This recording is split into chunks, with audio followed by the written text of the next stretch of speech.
Jaya Radha Madhava Kunja Bihari Jaya Radha Madhava Kunja Bihari Jaya Gopi Janavalabha Girivaradari Jaya Gopijana Vallabha Girivaradari Yashodanandana Brajajana Ranjana Yashodanandana Brajajana Ranjana Jamunatira Vanachariyamu Tiravanachari Jaya Radha Madhava Kunja Bihari Jaya Radha Madhava Kunja Bihari Hare Krishna Hare Krishna Krishna Krishna Hare Hare Hare Rama Hare Rama Rama Rama Hare Hare Hare Krishna Hare Krishna Krishna Krishna Hare Hare Hare Rama Hare Rama Rama Rama Hare Hare Jaya Radha Madhava Kunja Bihari Jaya Radha Madhava Kunja Bihari Shri Shri Radha Madhava Ki Jai Grantaraj Srimad Bhagavatam Ki Jai Shri Prabhupada Ki Jai Om Bhagavate Vasudevaya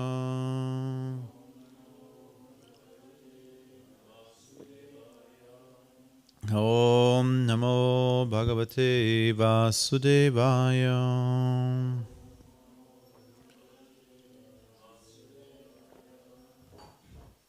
Om Namo Bhagavate Vasudevaya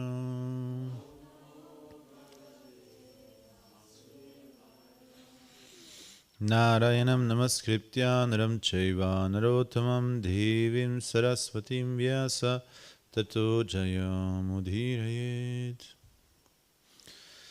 Hare Krishna, good morning. Again, sorry for the delay. I'm a little bit sick.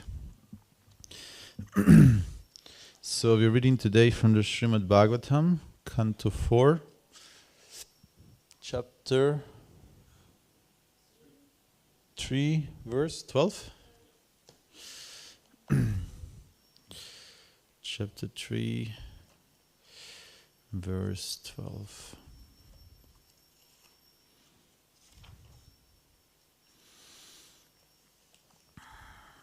So please repeat. Pashyam prayantir abhavanya yoshito Pashya prayantir abhavanya yoshito api alankritaham kantam sakam varutasaham api alankrita kanta saka varutasaham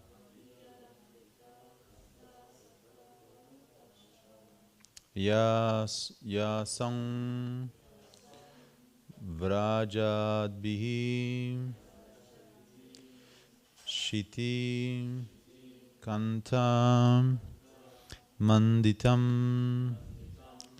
yasham vrajadbhi shitikanta manditam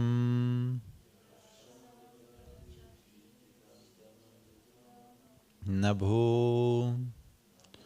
vimanaihi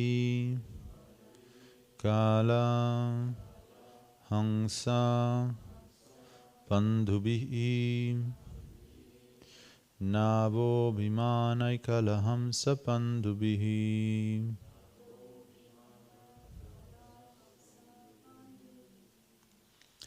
Pashya Prayanti Rabhavanya Yoshito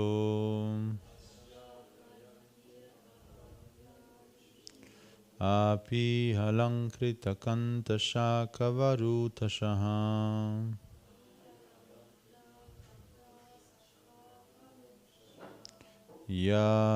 Yasang Vrajabi Shitikanta Manditam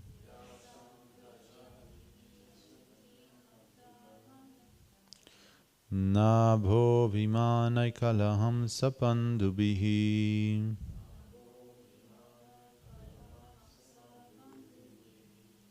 Pashya Prayanti Rabhamanya Yoshito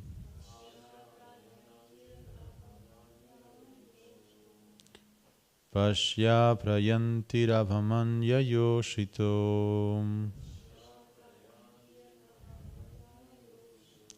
Api Halankrita Kanta Sakavarutashaha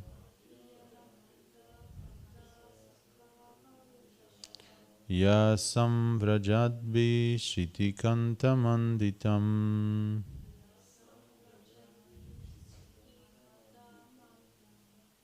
Nabho Vimanai Kalahang Sapandubihi.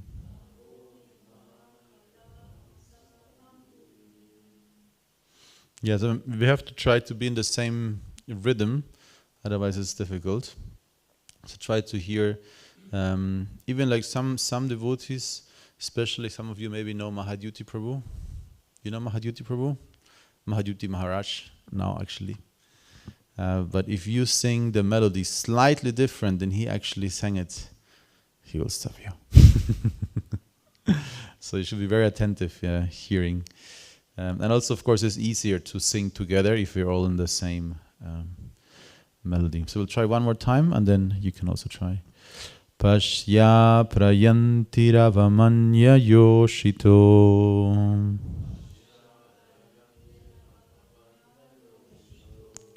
Api halankrita kanta sakavarutashaha.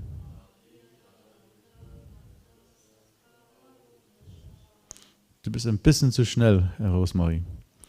Yasam vrajad vishiti kantamanditam.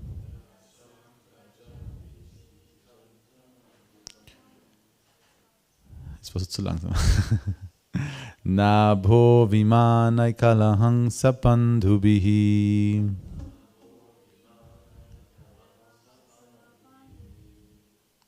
Okay, please try.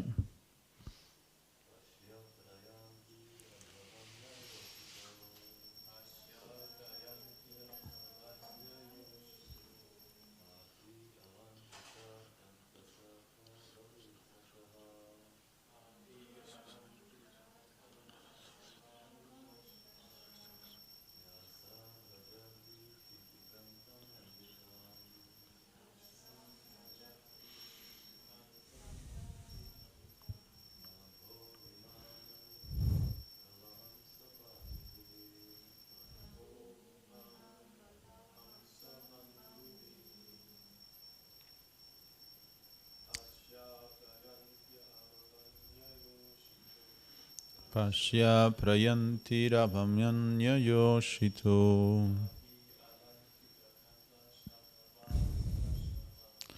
Api halankrita kanta sakavarutashaha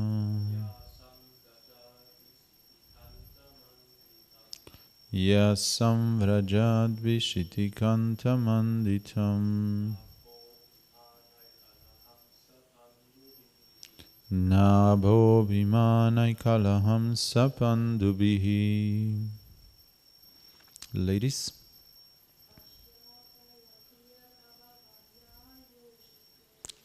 Pashya prayanti ravamanya yoshito.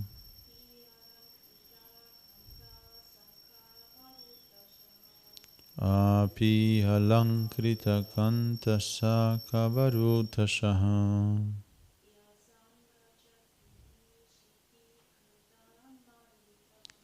Ya samvrajad vishiti kantamanditam.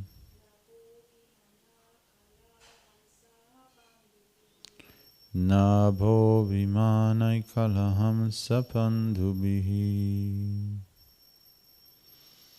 Okay, Wort für Wort, word by word. Pashyam, just see. Prayantihi, going. Abhava, O never born. Anya yoshitaha, other women. Api, certainly. Alankritaha, ornamented.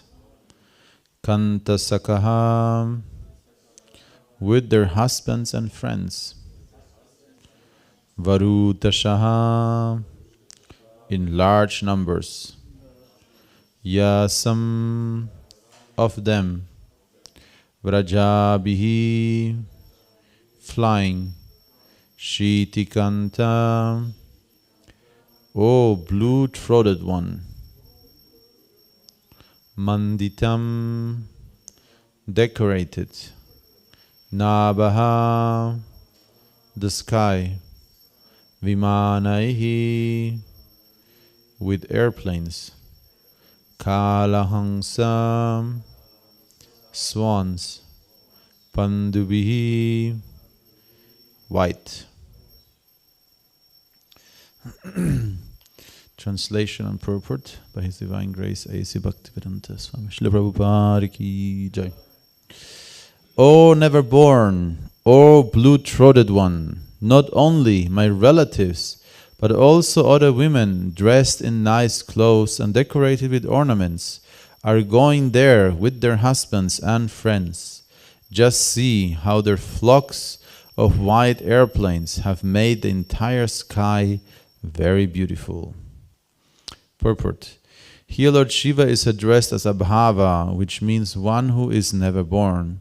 Although generally he is known as Bhava, one who is born, Rudra, Lord Shiva is actually born from between the eyes of Brahma, who is called Swayambhu, because he is not born of any human being or material creature, but is born directly from the lotus flower, which grows from the abdomen of Vishnu.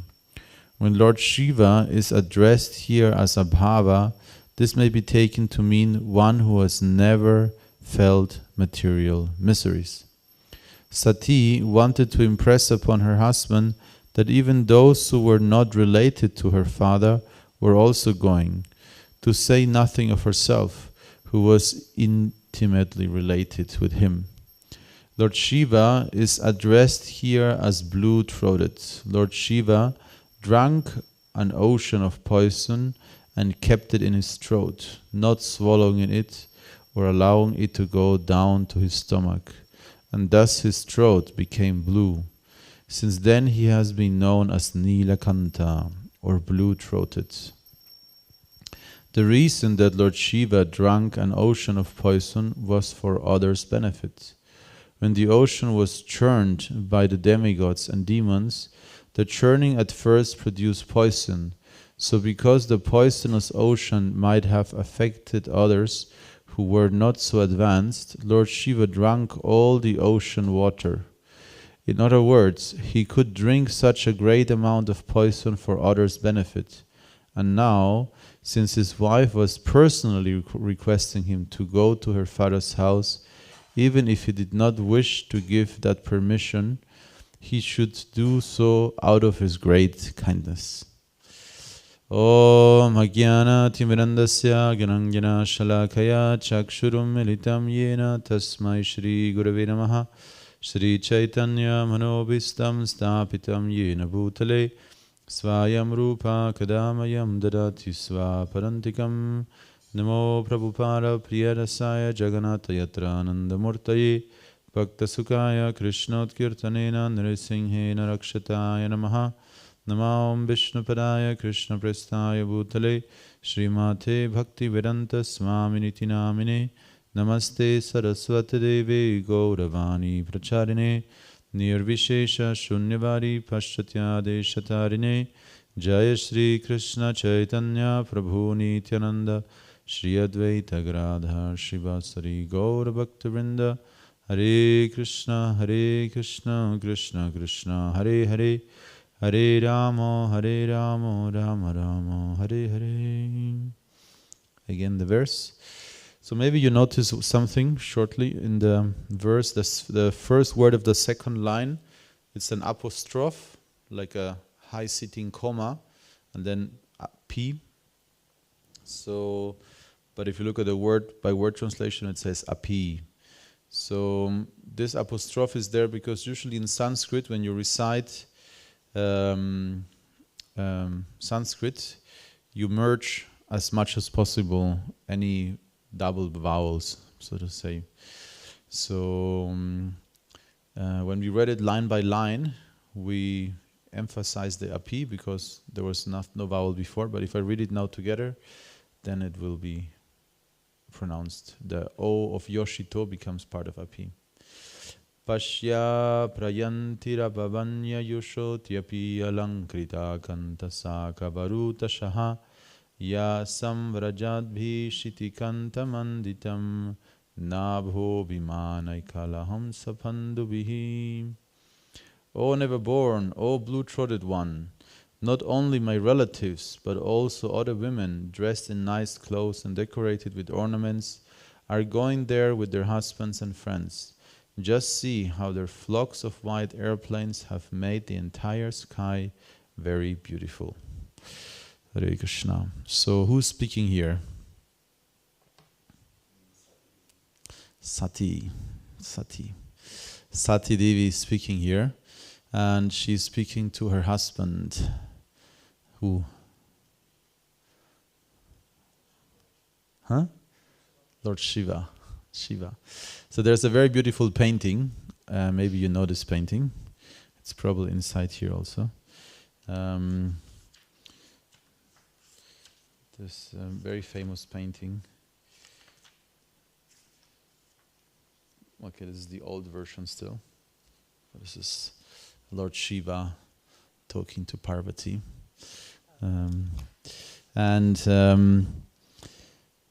This is considered to be the, you could say, the relationship between husband and wife is depicted there. So she is trying to convince him. She's trying to convince him that they should also go to this party, to this event that her father is organizing, a big yajna, big celebration. But Shiva is telling her, we have not been invited. We're not invited. We didn't receive any official invitation, So therefore, we shouldn't go, But then Parvati, she's saying, that actually, if you are related to somebody, there is no need for an invitation. You can always go to your home. You can always go to your home. You don't need an official invitation. But Lord Shiva is still apprehensive, and he's not convinced that they should go. So now she's saying that not only relatives, also other people are going. So everybody's going. So we should also go.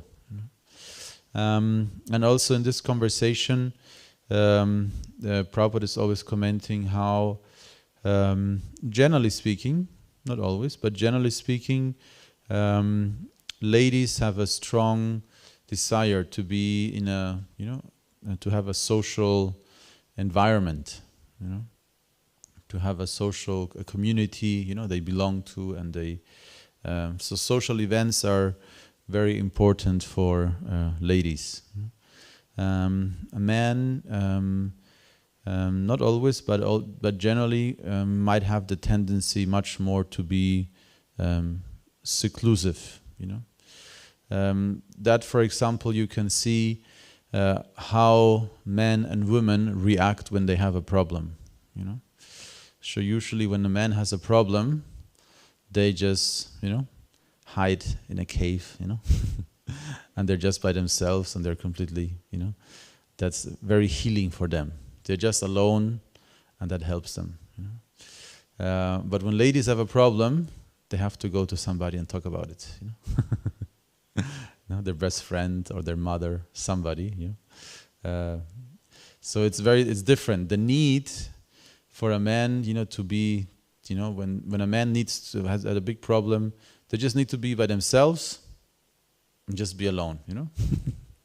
That might also happen with ladies, but generally the tendency is, for men much more to just be alone, and that is very helpful and healing for them. But for ladies, actually, to exchange about it, to talk about it, is very, very important. And that's why, of course, when a man and a woman are living together and have a problem, it's difficult sometimes, because the man just wants to be by himself to solve the problem. But the lady wants to talk about it to solve the problem. But the more the woman talks about it, the man becomes more stressed. And the less the man wants to talk about it, the more stressed the woman becomes also. So therefore there is always, there might be some difficulty. And therefore, very clearly what we understand from the Vedic culture is that this nuclear family is not the model of the Vedic culture. So a nuclear family, meaning just, father, mother, children, that's not the idea, but that's, of course, has become increasingly common in Kali Yuga, that, there's only this nuclear family, very small family unit, and it's very stressful, because there's different natures, living together the whole time. And also children, when children are there, children can become a big burden for parents. So many parents put their children in daycare. So they both go to work, and they put the child for many hours, in daycare. So this is a typical sign of Kali Yuga, that at the end the child is not really raised by the parents. It's raised by some daycare, somebody given by the government, and this is considered to be big progress, especially in the communist states, in East Germany. Kishori-kun still remembers DDR, in the Democratic Republic of Germany. They had a very strong system. The all women had to work.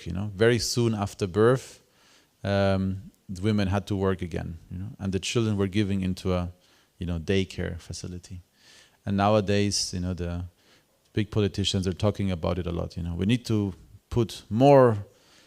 create more daycare, facilities so women can work.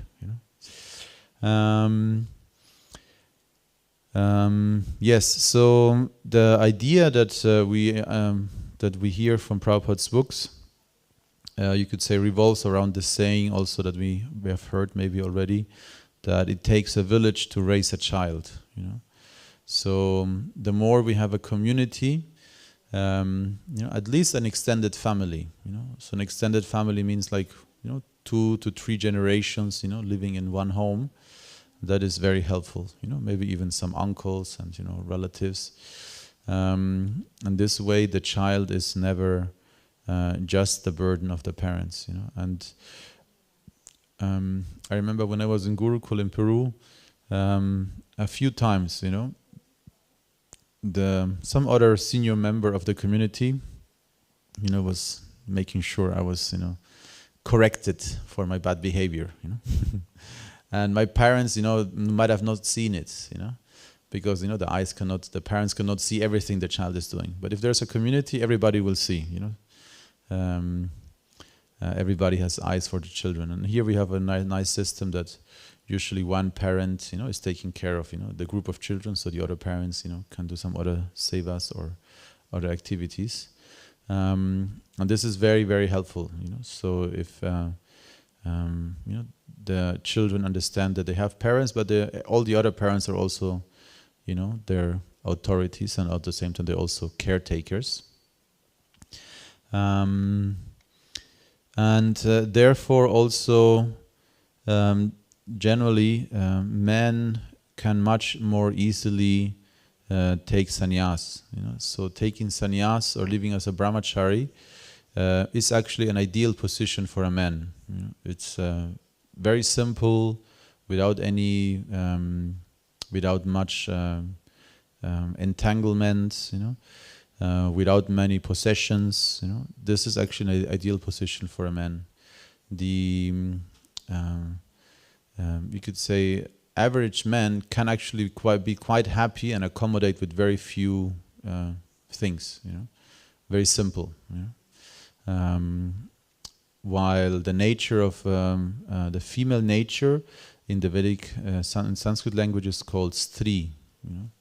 So stri means expansion. Stri means expansion. Everything becomes more.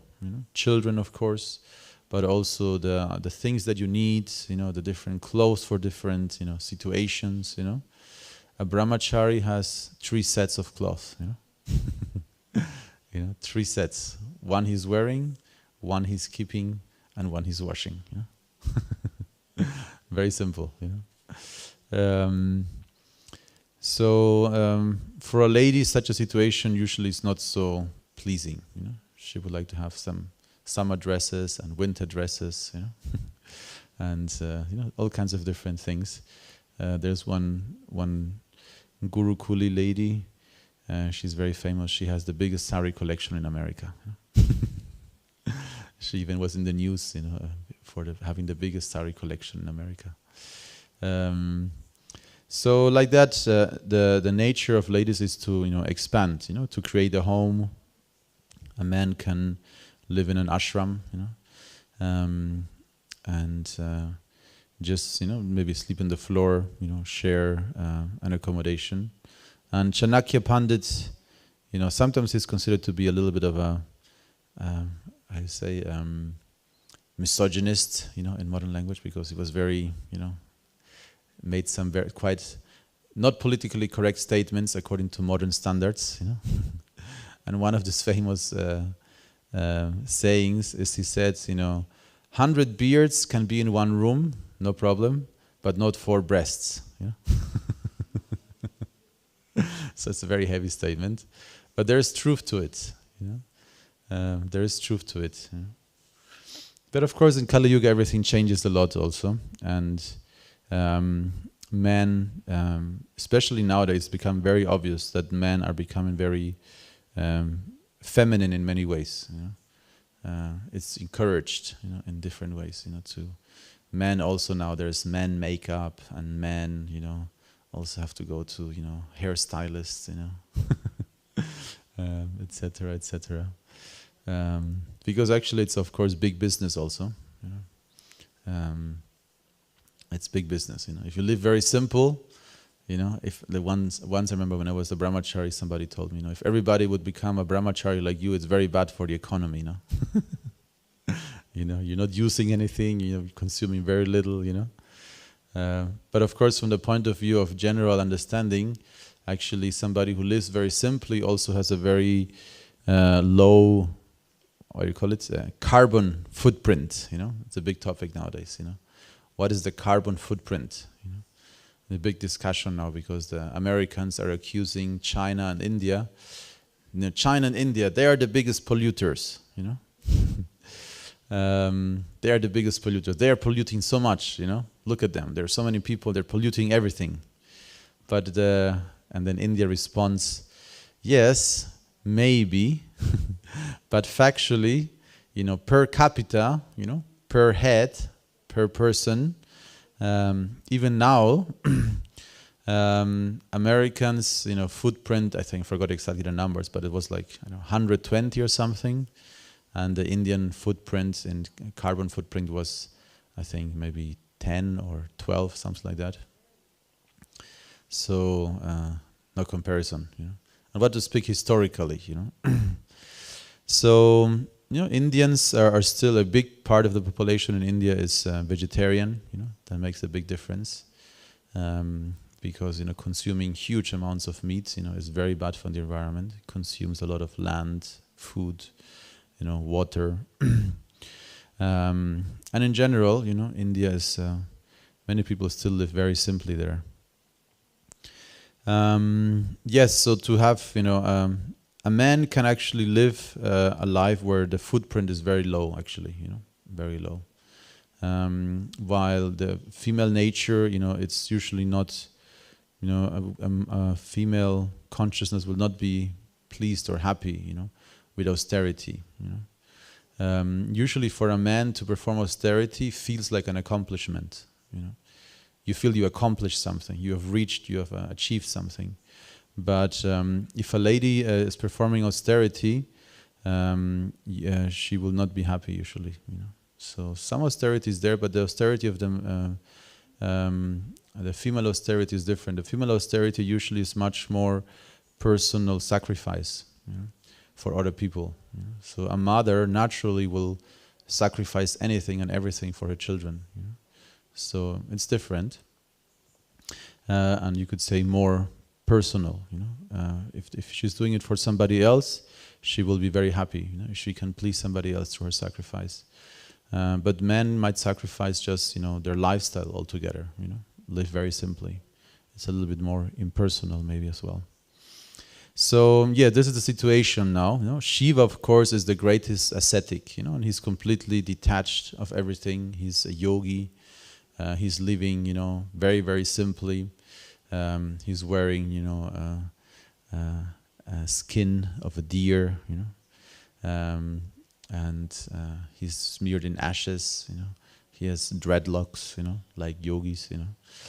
Technically, with the hair, there are two solutions. Either you make, dreadlocks, or you shave them up. Both is very easy to take care. So Shiva is a yogi, and of course, interestingly, the associates of Lord Shiva are, quite interesting. The associates of Lord Shiva are all kinds of different entities. Ghosts and says hobgoblins, pisachas, witches, and all kinds of interesting creatures. So Sati, even she adores Lord Shiva, and still, and at one point is mentioned here in this Bhagavatam, in this connection, that it was not perfect company for her, So Shiva was perfect company for her, but all these other living entities, that surrounded, Lord Shiva, were not necessarily, you could say, her crew, And so in that way also she really felt a strong urge and desire to visit her family. And now they're observing how all these vimanas, these planes are going there. And the word vimana, of course, we could give a whole lecture about it, but I'll shortly still mention.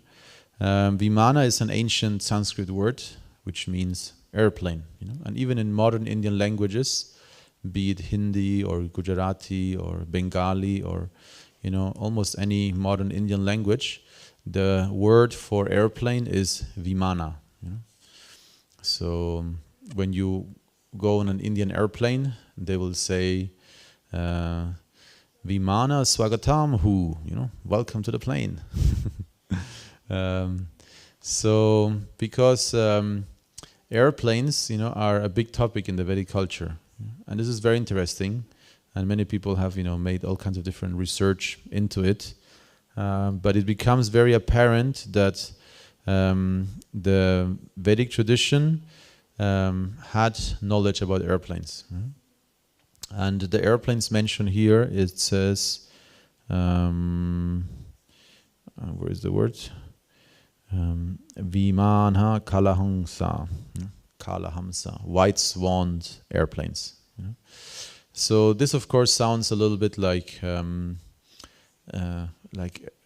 Lord of the Rings, where there's this big, eagles, are carrying, the hobbits or something.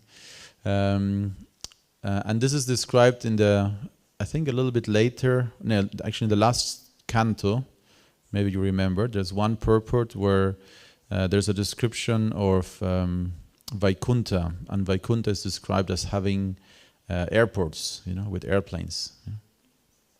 And there, Prabhupada in the purport explains the 4 category of airplanes. There are different airplanes.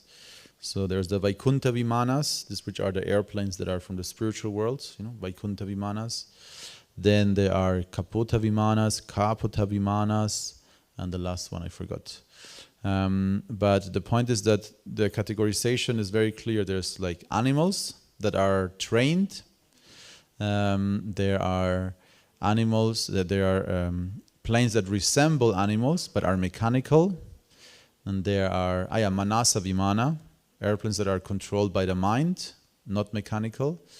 And then transcendental, Vaikuntha Vimanas. So yes, this is of course a whole other topic, but it's still interesting that the idea of airplanes was quite advanced. And for example, also one of the fires, there are 45 different Agni Deva, the Lord of Fire, has 45 sons, is described in the Bhagavatam. And each one of the sons of the of Agni, of the Lord of Fire, is taking care of a different aspect of fire, like digestion fire, fire like this naturally occurring on earth. I think fire of the sun is one of them, also fire in wood, and also one of the fires is engine fire, so the fire that is created in a motor. So very interesting. So certainly for us it's very clear, this is real. This is true history, and in ancient past there were airplanes. Airplanes were not invented by the Wright brothers. And there's even some discussion actually, because more or less at the same time, even a few years earlier, in Mumbai, or was it in Baroda, somewhere in India, some Maharaja with some people, they also invented a plane. So in any case, it was invented in India, There's of course we trust more in the Vedas, but there's also one conspiracy that some, Indians managed to make the first plane even a few years before, in recent history also. So Parvati is observing, all of these planes, with women and their friends and husbands, couples. Everybody beautifully decorated, going to this, big yagya, big social event. And she, of course, has a strong desire to also go and attend. And she is addressing Lord Shiva with 2 words, or 2 names. So he's calling him Abhavanya and Nilakanta. Abhava, never born, and Nilakanta, the one who has a blue neck. And Srila Prabhupada is explaining in the purport that the reason why she used these 2 words is to, motivate Shiva to agree with her proposal. So Abhava, one who has never felt material miseries. Srila Prabhupada translates in the purport. So, you have never felt material miseries, So please, everybody's going there, there is no harm, we should just go there, basically. There will be no harm. And the other word, maybe even more, Nilakanta. This is, of course, a very famous story. When the milk ocean, was churned by the demigods and the demigods and demons. And this is a very, of course, very ancient story, which is in the Bhagavatam and is depicted in so many temples, across India. not only India, also outside of India. You might have heard about Angkor Wat, maybe. Angkor Wat is the biggest temple in the planet, actually. It's a huge, huge temple.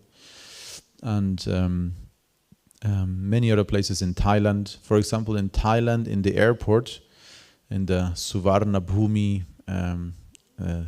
Golden Earth, airport, there's a big depiction in very traditional Thai art of this churning of the milk ocean. It's very beautiful. Every time I go to the airport in Thailand, even my gate is somewhere else.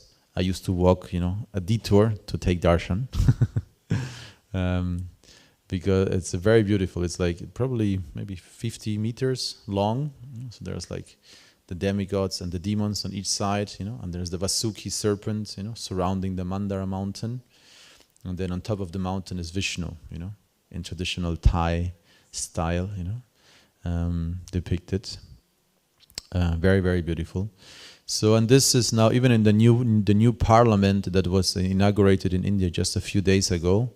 They also, put a big depiction of this, big depiction of the demigods and the demons, like a big mural out of bronze, long hallway, this depiction. And actually, since I'm talking about the Indian parliament, so the India inaugurated a new parliament, and they added in the center area, like this common hallways and central area of the parliament, they added, you could say, historical and traditional art, and also they put you could say, the most relevant and important personalities in the history of India.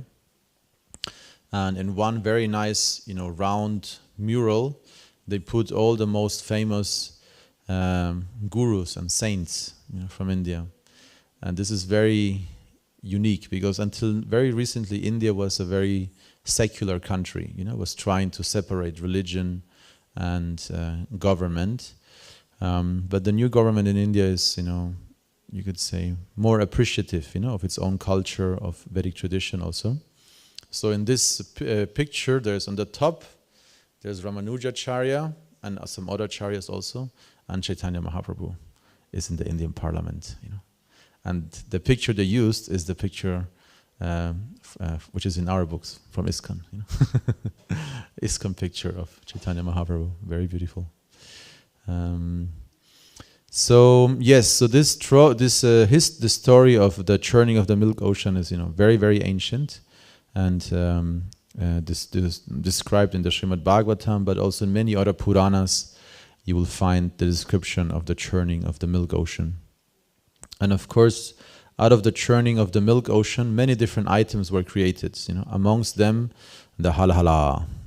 Halahala means the very dangerous poison that emerged. So this poison was so powerful that it was threatening to burn, and destroy the entire world. Halahala. So halahala is sometimes also used as a description of material existence. Some similar to we sing every morning, samsara dhava nalalita loka. So this word is a samsara. The cycle of birth and death is like a burning forest fire. So hala sometimes is also used to describe the material suffering in general. So in this world there always will be suffering. Hala is always there. In whatever position you find yourself, there is the potential for suffering. If you don't take care, if you don't have the necessary means, there will be suffering. But in this specific, you could say, literal translation and also literal direct story, the hala poison itself, was about to, destroy everything. And it is described that Lord Shiva, to rescue the world, he came and he drank the poison. So he took it upon himself, to drink this poison. And it says that a few drops, actually, fell still to the earth. A few drops he missed. And out of these drops, all the different poisonous animals, emerged. So poison is very, very, very, very powerful. Some animals, of course, have more, some less. but some poison is so powerful, your body immediately burns. There are, of course, cobras, but also not pythons. What is the name of this snake which has this like rattlesnake? Yeah, very dangerous. Yeah. So different poisons, maybe sometimes within a few minutes, sometimes within a few hours, or most of people have experienced at least one bee, or wasp sting, But I know because I lived in the Amazon jungle for some time, and we heard about some people getting bitten by very powerful snakes, and if you don't have the antidote, the body temperature just rises and your body changes, and you get like deformations in the body, and you just burn, poison, So hala hala, this poison was about to destroy the whole world, and Shiva just drank it. But he kept it in his neck. He kept it in his neck, and since then his neck is tinged blue, So therefore he's known to be Nilakanta. So Nila means blue, and Kanta means neck. Nilakanta, Nilakanta. So actually Shiva is golden color. Shiva's complexion is golden, but he's depicted to be blue because he covers his body in ashes. But what is certainly blue is his neck. His neck is blue. And because Shiva did this, many unscrupulous, people or so-called followers of Shiva, they imitate Shiva. They said Shiva was drinking poison. We can also take some marijuana, some alcohol, some, in the name of following Shiva, following the Acharya, they are also doing that. But of course, Shiva, was able, first of all, to, not be affected by this poison, and also Shiva didn't even drink it completely. He kept it in his neck.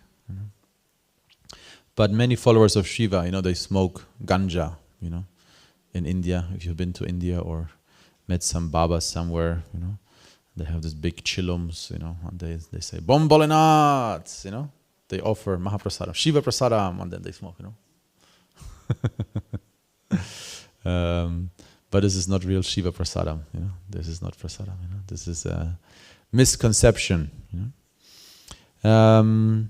So Parvati is calling him Nilakanta. Srila Prabhupada is saying, so since he drank the the poison, to protect and benefit all of humanity, so she was indicating, you did such a big sacrifice to help all of humanity. You can surely, grant me the wish to go to the ceremony my father is organizing, So that's what Prabhupada is saying, that she was trying to achieve, by calling him in this way. Because he has such kindness, he's so much kindness. Out of his great kindness, he should agree to come with him and with her, to this ceremony, even though they were not invited. And this idea is very interesting because even in the Bhagavad Gita, we know that addressing somebody by a specific name is always trying to achieve something. It's a very similar, like in the Bhagavad Gita, we hear Arjuna calling Krishna Govinda. Govinda. So Govinda means somebody who pleases the mind, the senses, the land, the cows. And Srila Prabhupada is explaining that Arjuna is calling Krishna Govinda because he said, come on, Krishna, please don't be so heavy, Krishna was being heavy. Krishna was saying, you should fight, And Arjuna was, considering, you're known as Govinda, very sweet, very nice, you please everybody, so make me happy also, please my senses. Of course, Arjuna is a great devotee, but still in this, he was using this name to indicate, some favor he wanted from Krishna. And later, Krishna in the same way is calling Arjuna different names to encourage him, So he's calling him Mahabaho, or Bahubali, you are strong armed, Why are you afraid of fighting, You are strongly armed, Or he's calling him Bharata, Bharata. Bharat is of course the official name of India also, In Sanskrit, India is called Bharat. Even nowadays, in the constitution, it says India, that is Bharat. This is the first line of the Indian constitution. So Bharat is, of course, the very ancient king, Bharat, after whom all of India was named Bharatavarsha. Before King Bharata, or at the time of King Bharata, India was known as Ilavrita and after Bharata, it became known as Bharatavarsha. So Bharata was a very famous, very powerful king, very magnanimous. Many people say that, or Indians, even also now in the new parliament, they put some depiction, monument to Bharata, because after him the land was named, and also because he was known to be an extremely just ruler, and many people even call his style of ruling to be the original democracy, because he was inviting all the different classes of men to his court, to give feedback directly to the king, if everything was going well, So he was not a tyrant, who was exploiting his power. Nowadays, democracy seems makes sense because the rulers that we have in recent memory, before democracy, they were all tyrants,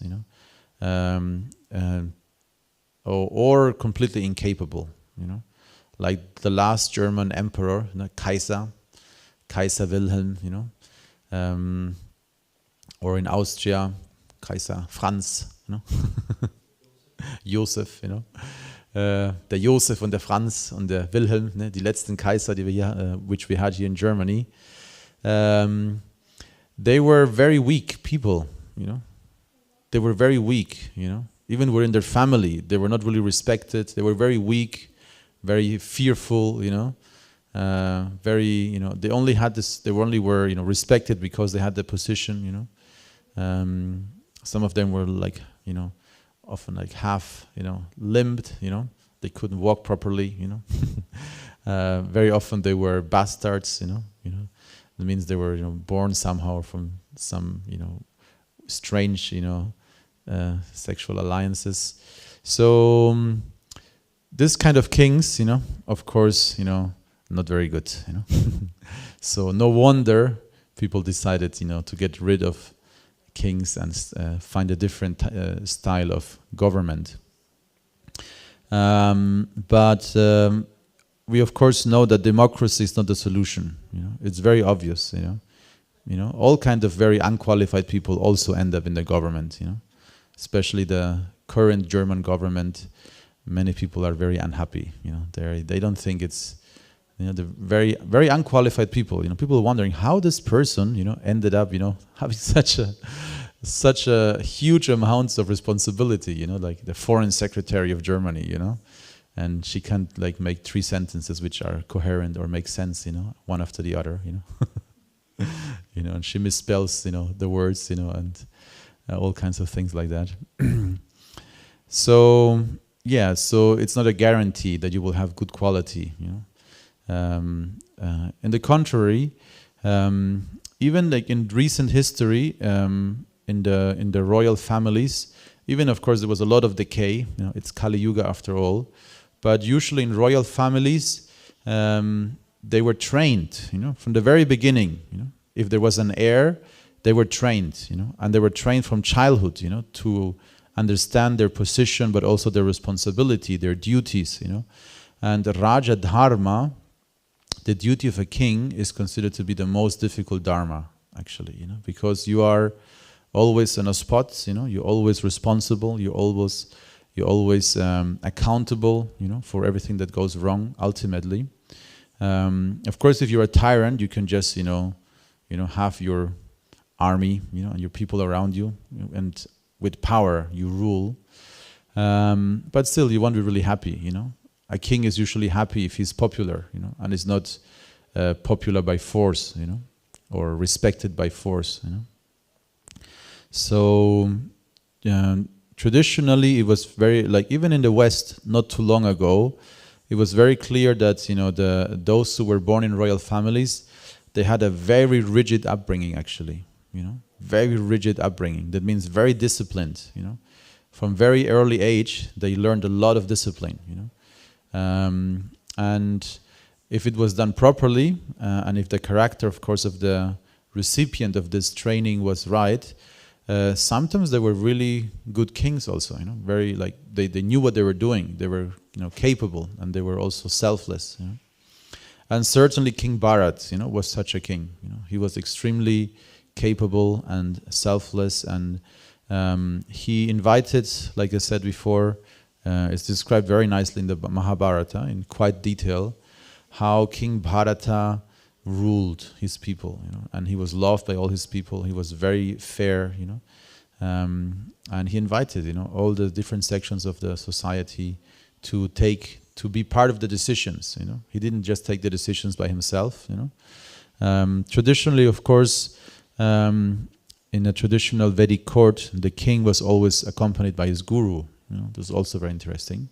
So the king was there and his guru was there, the acharya. So he always will take advice of his guru before he make a big decision. And he had a whole host of ministers, who also would give him advice, And so you could say it has been described, and it is conceivable that a monarchy can be a very efficient, very fair way of ruling as well, given the ruler, the king is qualified, and is not exploiting his power. Especially because if there's a just ruler, there can be also, you could say, very, efficient decision making. There's very often in a parliament, where hundreds of people have to make a decision by voting. It's sometimes not so clear, what is a good decision, or it takes very long, until they pass a decision, And I once saw this really, I couldn't believe it, but it's a law in America, I think in the Congress in America, or Senate, I'm not sure. But there, as long as you're speaking, you cannot be interrupted, So there's this law that you have the right to speak as long as you want to speak, So, and very often in the history of the American politics, this has been misused, to prevent some law to take place and to gain time, So one very famous occurrence was this guy. He just read, I think for 2 days or 3 days, he was just reading the entire telephone book, big telephone book. And then he was just reading the telephone book, all the numbers and names, just to, postpone and hijack the decision making, So it's like, but it's true. I can speak as long as I want. Okay, I will speak. Like that, So this is ridiculous, If there was a just ruler, a powerful king, he would not allow such a nonsense to take place, And this guy is being paid, by the people to do his job, but he's just, reading the telephone book for hours and hours and hours and hours and hours, And all kinds of crazy things like this happen, So many parliaments, it's regularly in the news, At least a few times a year in the parliament they start fighting, First with words, but then they start throwing paper at each other, chairs, Sometimes, fists, fights, occurs regularly, in parliaments. So this is not very civilized at all, If you see how King Bharata was ruling, that was civilized. So yes, democracy. You could say, of course, democracy. Prabhupada called it demon crazy, because ultimately you need the.